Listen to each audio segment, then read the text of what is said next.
Fala aí pessoal, hoje eu vou apresentar outra ferramenta de pensamento que eu utilizo muito para chegar a algumas conclusões, que é pensar nos extremos. Então, como é que funciona o pensamento nos extremos? Imagina uma vacina que você tem que determinar a dose correta para salvar um cidadão. Então, você sabe que se você botar pouca dose, uma dose muito pequena, não vai surtir o efeito desejado. E você imaginando que se você botar muita dose, você vai matar o paciente, porque é uma overdose daquele medicamento. Então você tem que trabalhar naquele espectro para chegar à conclusão de que o melhor é o intermediário aí. Mas para você saber que o melhor foi o intermediário, você teve que pensar e determinar quais são os extremos e qual o efeito dos extremos para o resultado que você quer chegar. Então, vamos levar isso para a questão do salário mínimo, por exemplo, certo? Tem gente que acha que o salário mínimo no Brasil é uma piada, que não dá para pagar nada, que não dá para se alimentar, não dá para ter uma habitação boa. Fala que é uma piada o salário mínimo no Brasil. E mesmo assim, tem 20 milhões de pessoas desempregadas no país. 40 pessoas com idade de trabalhar, 40 milhões de pessoas que têm idade para trabalhar e não trabalham. Então, o que tá de errado aí?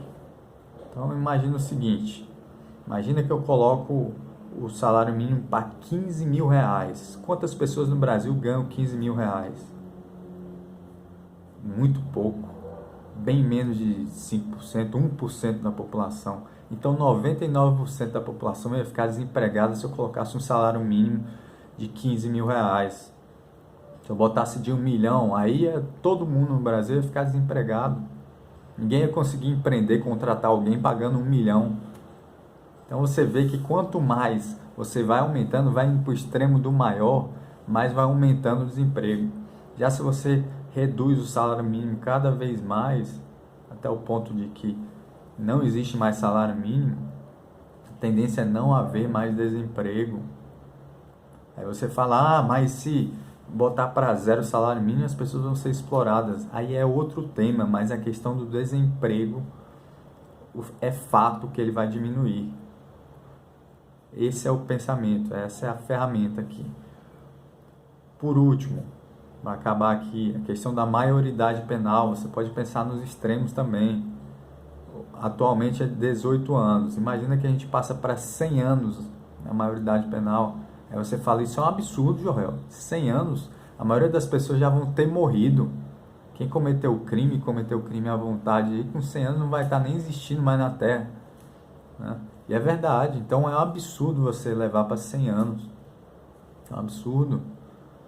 Já imagina que eu estou indo para o outro extremo, dos 0 anos de idade. Será que é um absurdo eu colocar 0 anos de idade a maioridade penal? Você fala, é um absurdo, porque nenhum bebê vai cometer um crime. Então qual a consequência negativa de eu colocar uma lei falando que um bebê, sendo um assassino, ele deve ser punido? Nenhuma, então não estou fazendo mal nenhum. Se eu coloco para 100 anos a idade, eu estou fazendo mal, estou permitindo que crimes aconteçam. Se eu coloco para zero, eu não estou permitindo o bebê matar, mas o bebê não vai matar do mesmo jeito, ele é inocente. Então qual a idade que eu coloco? Aí eu acredito que não precisa colocar, pensando na questão do extremo.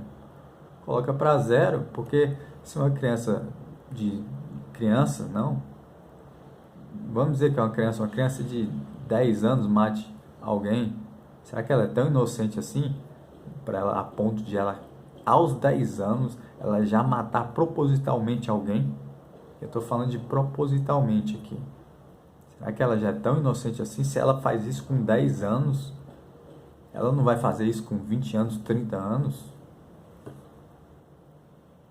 Então, é esse o tipo de pensamento aqui que ajuda a gente, essa questão dos extremos ajuda a gente a pensar.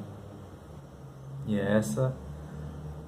foram 2 casos simples aqui que eu dei, eu espero que a gente absorva aí e consiga aplicar para outros pontos. Eu mesmo, quando eu estudava probabilidade, eu procurava utilizar muito isso para saber que meu pensamento estava correto.